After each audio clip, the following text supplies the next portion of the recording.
Peppa was an ordinary girl. She played, laughed, and threw tantrums. But everything changed when she discovered perfect pictures. In social media, everything seemed beautiful. Perfect families, homes, smiles. Peppa noticed she wasn't like those girls online. Her dress wasn't as pretty. Her smile wasn't as white. Her first attempts at perfect photos failed. Peppa couldn't understand why she couldn't make it work. She became distant. The real world seemed gray compared to bright pictures. Childish games no longer interested Peppa. She considered herself too grown up. Hours in front of mirrors became ritual. Peppa searched for flaws she'd never noticed before.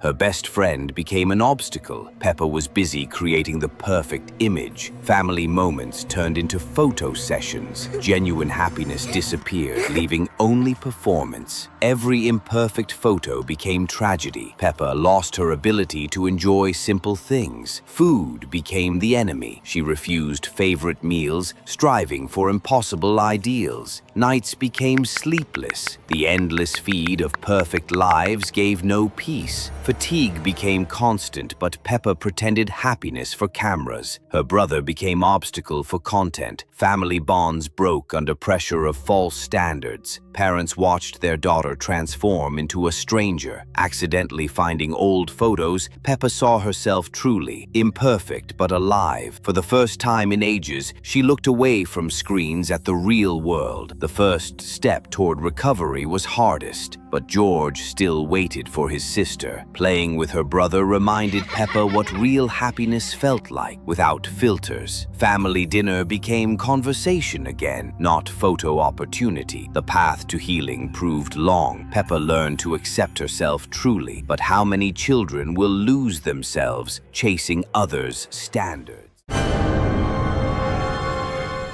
It was a beautiful afternoon in Peppa's garden, but something wasn't quite right. That's strange. I'm sure I left my teddy over there. The toys seemed to move when she wasn't looking. Hello? Is someone there? But the garden had fallen silent, too silent. Where did everything go? Inside the house, darkness crept through every room. Mummy? Daddy? Where is everyone? Her voice echoed through empty halls. Mummy, please answer me. Then she heard it, sounds from below. What is that noise? Against her better judgment, Peppa descended into the basement. Hello? Is anyone down here? What she found chilled her to the bone. Our family photos, but where are all the faces? Every face had been mysteriously erased. This can't be real. This can't be happening. Then George appeared, but he wasn't himself. Peppa, why did you leave us? George, what's wrong with your voice? His eyes glowed with an otherworldly light. You're not my brother. You're not George. Peppa ran as fast as her little legs could carry her. I have to get out of here. She fled to her best friend's house, desperate for help. Susie will know what to do. She has to be there. But Susie's house stood empty and cold. No, not Susie too. On the wall, a message written in chalk. They all disappeared. What does this mean? With nowhere else to turn, Peppa returned home. Maybe they came back. Maybe they're waiting for me. Her parents sat at the dinner table, motionless as statues. Mummy, Daddy, you're here. But they didn't respond. They couldn't respond. Please wake up. Peppa realized the horrible truth. She was completely alone. Everyone's gone.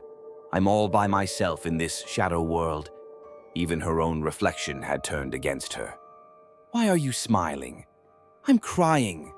Everything's fine, Peppa. The mirror showed a truth she couldn't accept. This isn't real. This can't be real. Suddenly, Peppa jolted awake in her own bed. It was just a dream. Just a terrible, terrible dream. Relief washed over her like warm sunshine. Thank goodness it was only a nightmare. But on her pillow lay a faded photograph with no faces. No, it can't be. The family was relaxing in the living room when suddenly they noticed a strange computer they had never seen before. George was the first to approach the computer. On the screen appeared a strange face with bright blue eyes. Hello, I am Mr. Fun Computer, said a voice from the speakers. Would you like to play? Without hesitation, George pressed a bright button. The computer began to glow brighter and brighter, filling the room with blue light. Suddenly, they were pulled into the screen. They spun in a whirl of digital particles and codes. They found themselves in a strange world filled with neon lines and geometric shapes. It was the digital world of Sprunky Incredibox. A strange pink creature with big eyes and a bow tie approached them.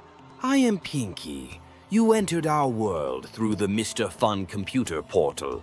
This is dangerous." Suddenly, a robot named Funbot appeared. He created a digital wall that separated the parents from Peppa and George. Pinky led Peppa and George through a strange digital forest. Mr. Fun Computer is taking visitors from the real world to make them part of his collection, she explained. They didn't notice a mysterious character named Black watching them from the shadows. His eyes glowed in the darkness, following every move they made. At an intersection of digital paths, they met a gray character named Polo. "I saw where your parents were taken," he said apathetically. "They are in Mr. Fun Computer's tower." Soon they saw a huge computer tower. Images of Peppa's parents being held inside digital capsules flickered on the screen. Inside the tower, they met a purple pixelated character named Derple. "Hurry, I can lead you to the laboratory, but we have little time." In the laboratory, they saw their parents in capsules under Funbot's supervision. "He's turning them into digital copies," exclaimed Pinky. A huge face of Mr. Fun Computer appeared on the main screen. "You will all become part of my collection forever," his voice boomed throughout the laboratory. At that moment, Wenda, the portal guardian, appeared. She created a protective barrier around the children. "I can open a portal home, but we must act quickly." Peppa and George, with Pinky and Derple's help, freed their parents from the capsules while Wenda held back Mr. Fun Computer with her magic. "Run to the portal!" Wenda shouted, creating a bright passage. The Peppa Pig family rushed toward it, pursued by an enraged Funbot.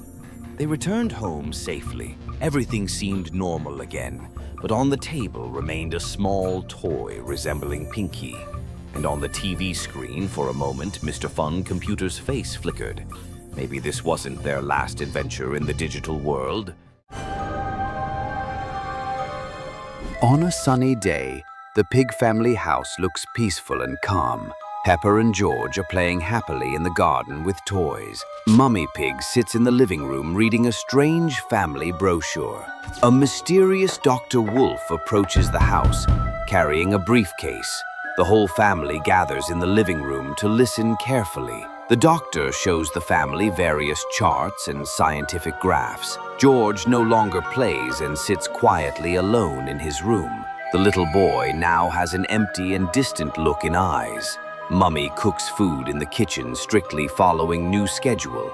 Daddy Pig throws his beloved playing cards into the trash bin. Peppa sits alone in her room, looking very worried and concerned. Susie Sheep comes to visit her very best friend at home. The family eats dinner at the table in complete eerie silence. Dr. Wolf smugly writes something down in his notebook with satisfaction. Peppa desperately tries to talk to her parents at home. The parents look at their daughter with empty, emotionless zombie eyes. Peppa discovers suspicious documents and brochures from Dr. Wolf hidden.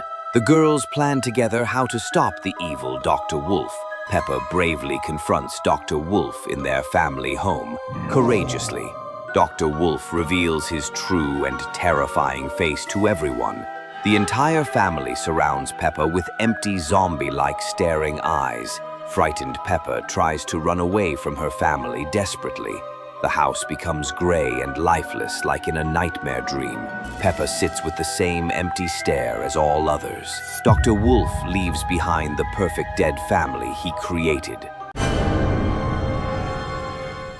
Peppa wakes up in her room, Good morning. What a beautiful day. The family has breakfast at the table. Good morning, George. How did you sleep, little one? Children play in the living room. George, let's play with your dinosaur. At breakfast, George stays silent and stares into space. George, can you hear me, dear? Daddy reads the newspaper, not noticing problems.